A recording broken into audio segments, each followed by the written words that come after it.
Now let's talk about bonding. In 1916, Mr. Lewis used his system and applied it to compounds. And he also pointed out that atoms and ions are most stable with 8 valence electrons, like our noble gases. So, this tendency for atoms to gain or lose electrons in order to get 8 valence electrons is known as the octet rule. According to Lewis's model, atoms complete their octets to become stable in one of two ways, ionically or covalently.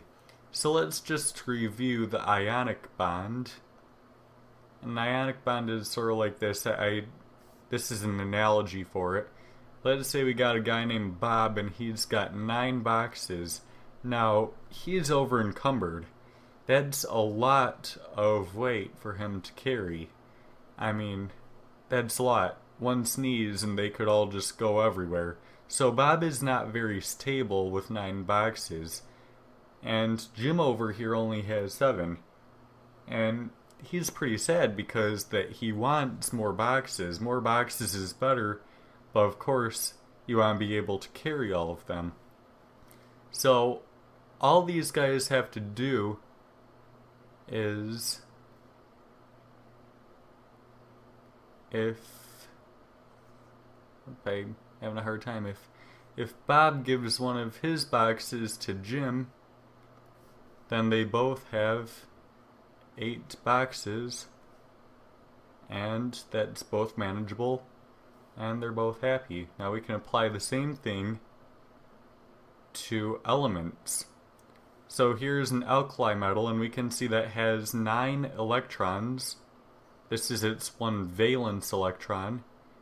And we got this halogen over here, and it's got 7 valence electrons, because that we technically count both of these levels.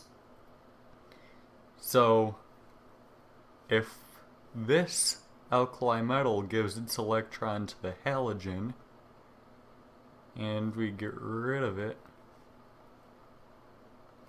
we can make it so that both of these elements have 8 electrons, and they're both pretty stable with that number.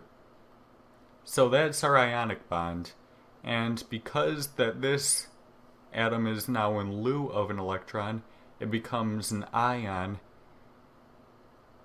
and particularly a positive ion because that's missing an electron. Electrons are negative, so its net charge is positive.